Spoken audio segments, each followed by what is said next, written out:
नमस्कार, मैं प्रज्ञा। देश में भ्रष्टाचार के खिलाफ 13 साल पहले खड़े हुए आंदोलन से निकलकर अरविंद केजरीवाल ने राजनीति में कदम रखा था। केजरीवाल ने अपने पहले ही सियासी मैच में शानदार प्रदर्शन करके सभी को चौंका दिया था। इसके बाद दिल्ली में 3 बार उन्होंने सरकार बनाई, जिसमें कि एक बार गठबंधन और 2 बार प्रचंड बहुमत के साथ उन्होंने जीत हासिल की। इसके साथ ही आम आदमी पार्टी को राष्ट्रीय फलक पर पहचान दिलाई और पंजाब में अपने दम पर सरकार बनाई। लेकिन जिस तेजी से केजरीवाल की अगुवाई में आपका सियासी ग्राफ बढ़ा, उतनी ही तेजी से डाउनफॉल भी हुआ। दिल्ली की सत्ता में रहते हुए ब्रांड केजरीवाल को एक मजबूत पहचान मिली। देश में पीएम मोदी के बाद अरविंद केजरीवाल ही सबसे बड़े चेहरे के तौर पर उभरे। बीजेपी जिस तरह से पीएम मोदी के नाम पर काम और वोट मांगती है, उसी तरह आम आदमी पार्टी भी केजरीवाल के नाम, काम और चेहरे पर ही वोट मांगती है। आम आदमी पार्टी की सियासी ताकत केजरीवाल बनकर उभरे। केजरीवाल के नाम और काम के सहारे आम आदमी पार्टी ने दिल्ली में 3 बार सरकार बनाई। दिल्ली की सत्ता से बना ब्रांड केजरीवाल। दरअसल अरविंद केजरीवाल ने 26 नवंबर 2012 को आम आदमी पार्टी के गठन की घोषणा करते हुए कहा था कि मजबूरी में हम लोगों को राजनीति में उतरना पड़ा। हमें राजनीति नहीं आती। हम इस देश के आम आदमी हैं जो भ्रष्टाचार और महंगाई से दुखी हैं। उन्हें वैकल्पिक राजनीति देने के लिए आए हैं। इसके साथ ही दिल्ली की सत्ता में आने के बाद अरविंद केजरीवाल ने मुफ्त बिजली, पानी, शिक्षा का एक मॉडल तैयार किया, जिसे दिल्ली विकास मॉडल कहा गया। यही केजरीवाल की राजनीतिक ताकत बना।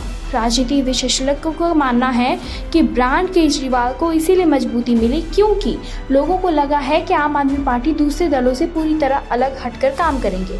यही वजह थी कि सिर्फ कांग्रेस के जनाधार वाले वोटरों ने ही नहीं, बल्कि मिडिल क्लास से भी लोगों ने उन्हें भरपूर समर्थन दिया।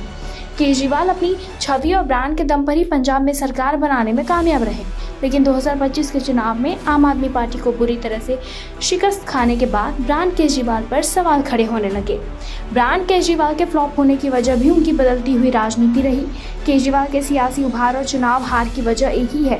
केजरीवाल जब राजनीति में आए थे तो भ्रष्टाचार के खिलाफ जीरो टॉलरेंस और वीआईपी कल्चर से दूर रहने की बात कही थी, लेकिन सत्ता मिलने के बाद उस पर पूरी तरह से खरे नहीं उतर सके। बीजेपी ने ब्रांड केजरीवाल को ही अपने टारगेट पर लिया और उनका भ्रष्टाचार मिटाने और साफ सुथरी राजनीति करने के दावे को पूरी तरह से हवा उसकी निकाल दी।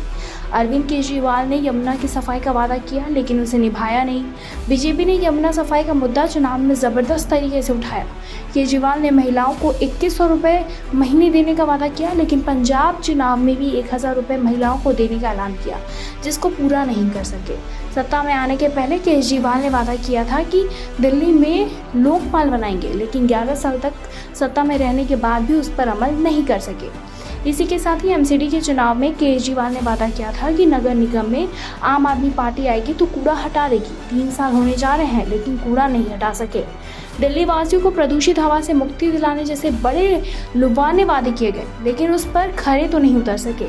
दिल्ली की सड़कों को बदहाली हो या फिर नए इंफ्रास्ट्रक्चर बनाने के प्रति बेरुखी, आम आदमी पार्टी की सरकार जनता को यही एहसास कराती रही कि वो किसी वादे पर एतबार करना छोड़ ही दिए हैं। इस तरह केजरीवाल की क्रेडिबिलिटी पर भी सवाल खड़े हुए, जिसके चलते उनकी छवि को गहरा धक्का लगा और चुनाव में उसका खामियाजा आम आदमी पार्टी को उठाना पड़ा। अरविंद केजरीवाल की छवि दिल्ली में फ्री बिजली, पानी, शिक्षा के दम पर बनी थी। इसी के सहारे केजरीवाल ने देश भर में दिल्ली के विकास मॉडल को पेश किया। लेकिन इस बार के चुनाव में बीजेपी ने भी फ्री बिजली, पानी के साथ तमाम वादों का ऐलान कर दिया और 2025 के दिल्ली विधानसभा चुनाव के घोषणा पत्र में बीजेपी ने यह साफ कर दिया था कि वो सत्ता में आई तो भी केजरीवाल सरकार की किसी भी फ्री स्कीम को खत्म नहीं करेगी, बल्कि बीजेपी ने एक कदम आगे बढ़ाकर महिलाओं को हर महीने आपके यानी कि 2100 रुपए की जगह 2500 रुपए देने का वादा कर दिया।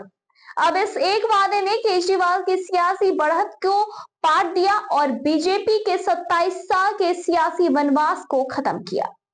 फिलहाल इस पर आपकी क्या कुछ राय, हमें कमेंट सेक्शन में कमेंट करके जरूर बताएं।